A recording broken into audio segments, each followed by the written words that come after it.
all those of you students who want to be Frank's son, consider this a cautionary tale.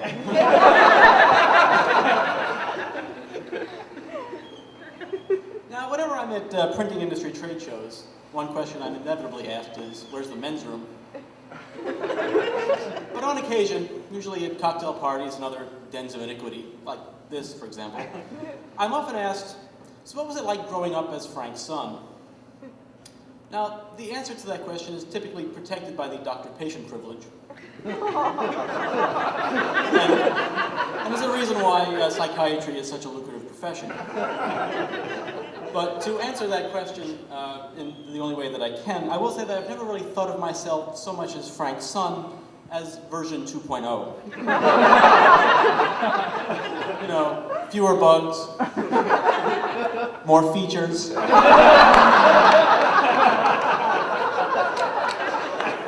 And just generally a bit more stable, I like it.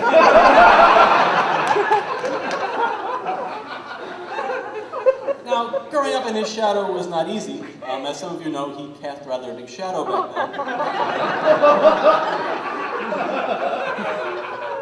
We weren't brought up abundantly religiously, I must say. In fact, it was many years before I realized "thou shalt not set souvenir" was actually not in the Bible. He did cause a rift with the Catholic Church when he was pressed to name the 7 deadly sins, and he started naming Microsoft products. But always being on the technological edge, he was one of the first people to ever be telex-communicated from the Catholic Church. Wait for it. Now, I suppose I should have known what I was going to be in for. When I was very, very young, he would not let me watch Sesame Street. Because when they introduced the letters of the alphabet, they did not specify a font. It always bothered me. Now, growing up, I did learn a lot from my father growing up. Primarily how to get around any number of child labor laws.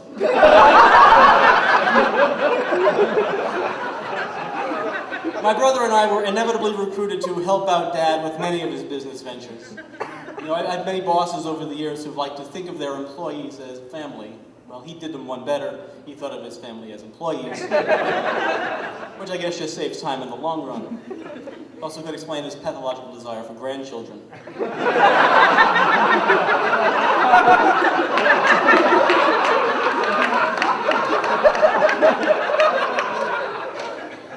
Now, usually the types of labor that we were conscripted into involved stuffing envelopes and mailing things, you know, all the various newsletters, Vippy, Compy, the aforementioned Dippy. I think there was also Sleepy, Grumpy, Bashful, and Doc, rounding out the whole litany of newsletters that he published back then. One particular business venture will always stand out in my mind, and I think it's mentioned in the little booklet, is that he had an idea to market and sell a typesetting machine cleaning material that he called Sparkle. Now, the production of Sparkle basically involved dragging my brother and I down to the basement, having us strap on goggles, and fill little vials full of citric acid. Or at least he said it was citric acid. It was a white powder. Who knows what he was trafficking in there. Sparkle had some name that I had no idea about at the time. So if you've ever cut open a lemon, you know what it's like to stick your hand in citric acid if you have open sores. But we didn't have the virtue of gloves, but he said it was safe, and he was my father, so I sort of trusted his judgment. And I guess no harm has come of it since then. Now, when I was in junior high school, he actually hired me as an actual paid employee, which I think was the darkest day of his life.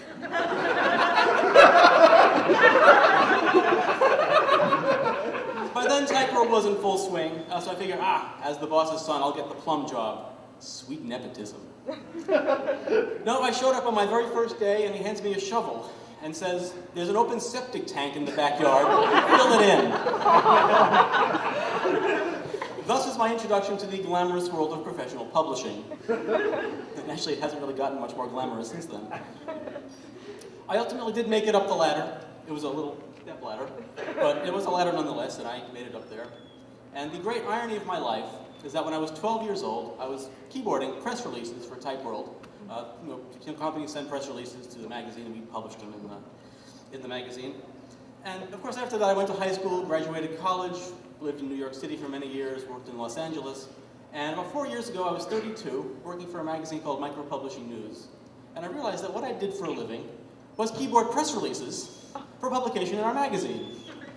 So basically, 20 years and a college degree really brought me back to the exact same point I was at when I was working for him at age 12.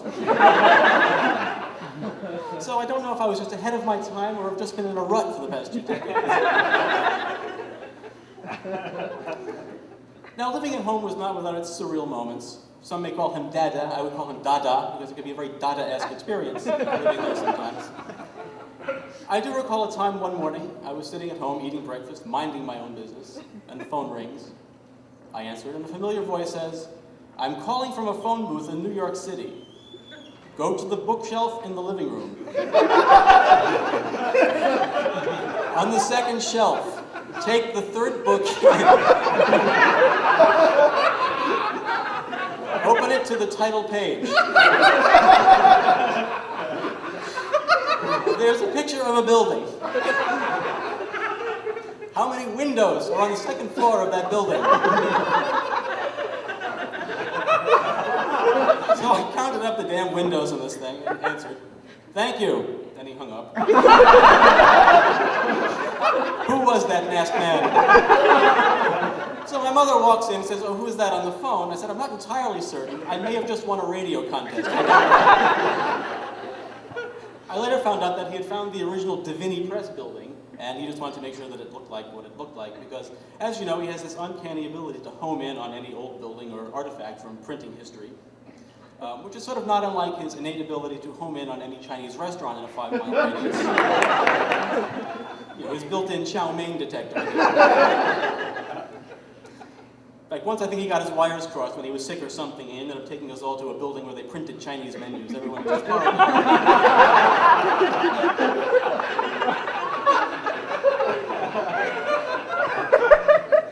Now, of course, growing up was not all forced labor or MSG for that matter.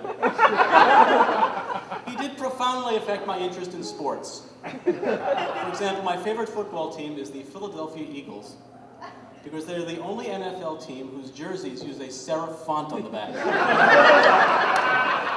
That's absolutely true, and it's terrifying that I've ever noticed that.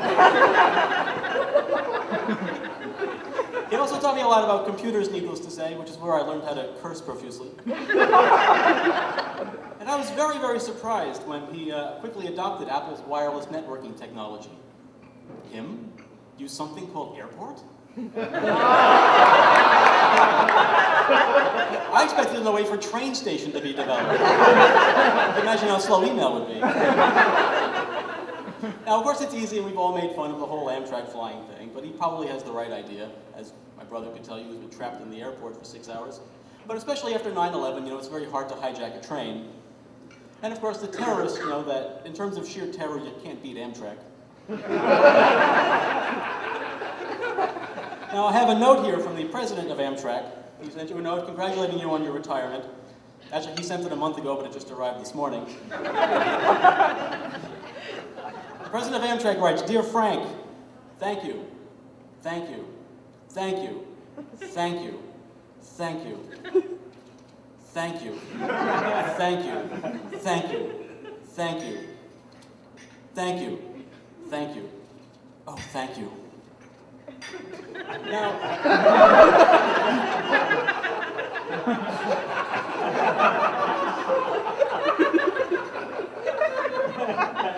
I was watching C-SPAN not long ago, and they were televising the congressional debates about the continued funding of Amtrak, and one of the congressmen brought up the so-called Romano rider,